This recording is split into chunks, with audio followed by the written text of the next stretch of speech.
If your English grammar is weak, let me tell you one harsh truth. You're probably learning the wrong type of grammar. Hi everyone, my name is Sarala, and in this video I'm going to share how I worked on grammar and how I improved. I'm not going to share heavy rules and boring formulas. Okay, I'm going to share two types of grammar. So what are those two? Let me tell you. But before we jump into the video, I want to ask one thing. Please hit the like button, and also there is a hype button, so click on it and it would be reach the right persons. Okay? Yes. Let's start the video. Let me tell you two types of grammar. One is academic grammar and the second one is communicative grammar. So most people fail because they focus on wrong one. So by the end of the video, you will get a clarity what to focus, why to focus, how to focus, and how to fix your grammar. Okay, let's talk about academic grammar. Academic grammar is nothing but what we learned in our schools or in our colleges, like idioms, rules, tenses, formulas, definitions, lot of stuff. You can score marks in grammar, but you still hesitate to speak English. That's because grammar knowledge is not equal to communication skills. And the second one is communicative grammar. Let's talk about communicative grammar. Communicative grammar is nothing but the grammar you used while speaking. And also you can think in English.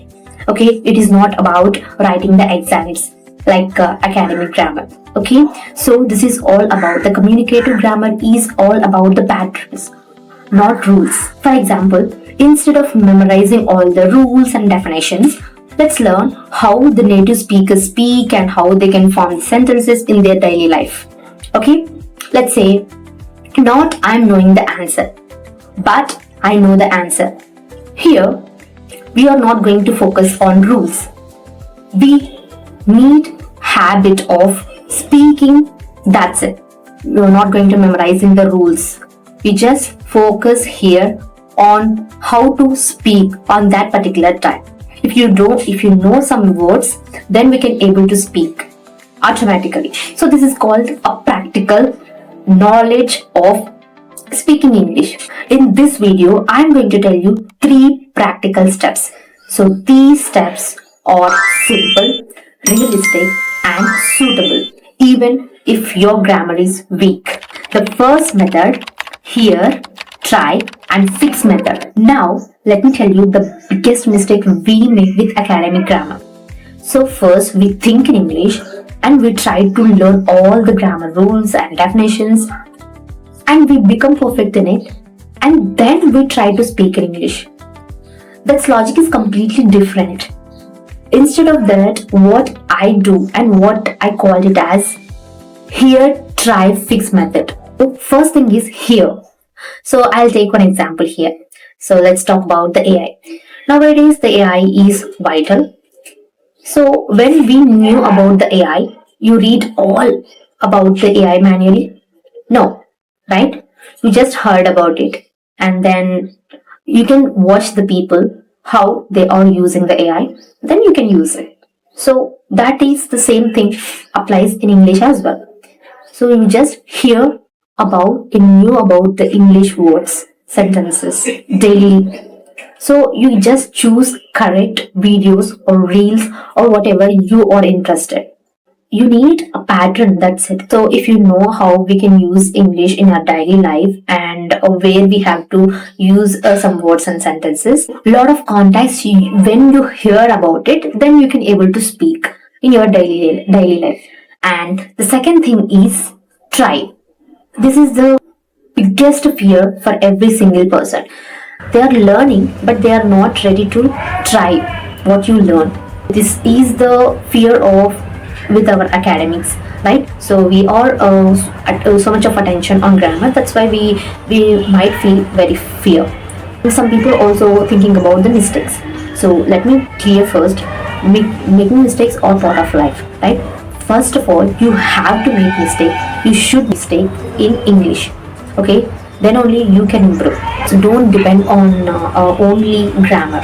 Okay, so you are trying to improve naturally. For example, I can say like I'll get back to you tomorrow. So here you just concentrate on the sentences. That's it. Don't concentrate on pronunciation and rules and subjects, verbs and all. Don't concentrate on it. Just you can try it.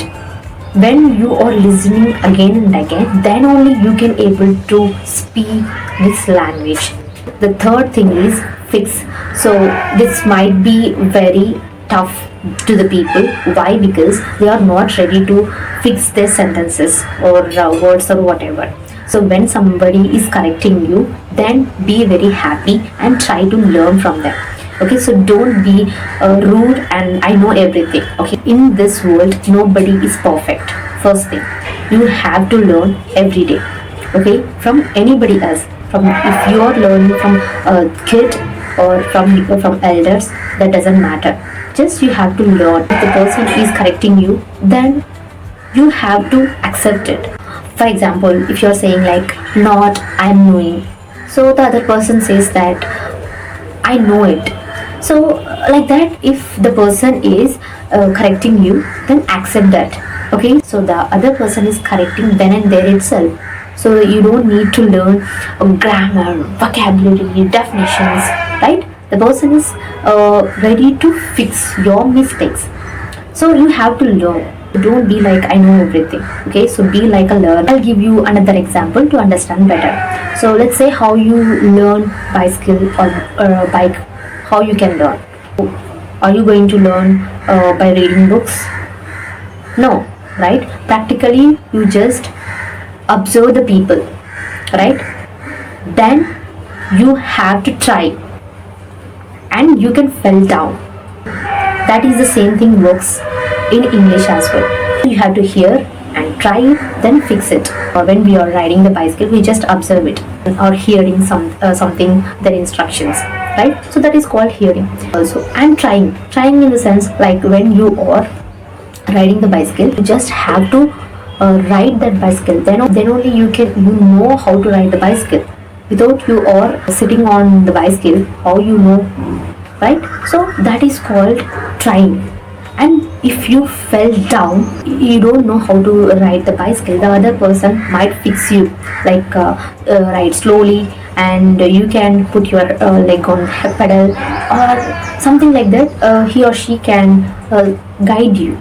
So that is called fixing. Same thing applies in English as well. First hear and try it and fix it. In academic grammar, we just try to think in English, then we can learn all the rules, we can speak in English. But in academy, you are not going to learn. So we just hear it, then we can try to speak it, then you are ready to fix your grammar or whatever you all learn. And the second step is clarity. So clarity is important, confidence is important. What do you say? I'll give one of the best example. So one of my friend went a lot of interviews. Okay, so he is good at English and he's more confident when he are introducing himself. Okay, but he rejected all the interviews, but he don't know where he made mistakes. He asked one of the interviewer after a completion of his interview, he asked his feedback. So he asked the interviewer like where I made mistake. So he said to him like, your way of speaking is good, your confidence is good, but when you are explaining the things, you are not clearly explaining, and the way of clarity is missing when you are explaining about the things. That means lack of clarity is also important. What you are speaking when you are explaining the things clearly or not, that is important, right? So confidence comes from clarity. Like if you are clarity about what to talk, then you are very good and confident. Okay, so when confidence comes means when you are clarity about your topic, then you get that confidence. You have to be very clarity when you are explaining the things, then you get the clarity, confidence. So this is a mistake a lot of people doing. Okay, so they are focusing on lack of grammar. They are not concentrating on what they are speaking, like their clarity is missing. Good English with no clarity is useless, right? Here is the third method, which is one of my favorite and game changer step, is context love method. Grammar is not learned topic by topic. Grammar is learned context by context. So this is the backbone of your speaking. So this is where a lot of people fail trying to improve their grammar. Let me tell you why. A lot of people might not good at past tenses or present tenses or future tenses. Let's say I talked about myself. I'm little bit confusing about past tenses. Okay, so let me tell you how we can fix it. So if the person is not good at past tenses or tenses, so what they do? So actually the people of our mindset is just like academic grammar. If we don't know about past tense, we just go and open the book and learn all the rules and where is subject, where is object, and everything we can learn, right? So don't do like that. Instead of what you should do and what I followed is, you have to practically learn it. How you can learn it? So don't learn sentences, words and everything. What you do means, first, if you are not good at past tenses, you need to talk about past things. Like just talk about the past tenses, what you did in your past. Like you can talk about your childhood and what you used to play, and also what games you played with your friends, and you can just talk about your school days. So you mostly, if you're not good at past tenses, you try to elaborate about past things, situations, your real life situations. You can try to elaborate it. If you're not good in present tenses, okay, so what you do means, you can talk about present tense activities, like what you do daily routine. Okay, so what you are going to make right now. So present things you have to elaborate it. And if you are not good at future tenses, try to elaborate about future tense, like what is the next goal of your life and what you want to do with it tomorrow, and what is your dream in future. So these kind of stuff you have to talk about it. So this is practical. You are learning context by context, not grammar by grammar. Okay, so this is what I follow naturally. If you are learning like this, you can able to speak English very naturally. Even you can make mistakes, don't worry about it. Your pronunciation is not good, that's okay. So when you are practicing daily, then you can able to speak very clearly, and also you will get that confidence to speak in English. What I'm saying is, time decides grammar, not rules. But I'm not saying that grammar is useless.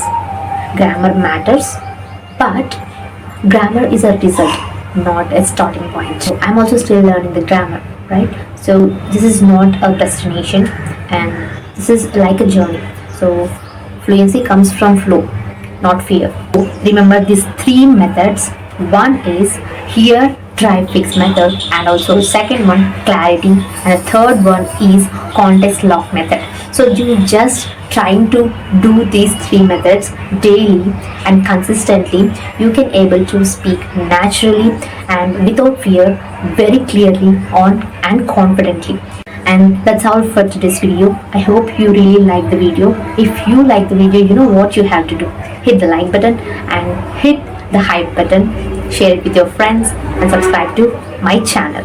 I'll catch you in another video. Till then, take care of yourselves. I'll see you soon. Bye bye.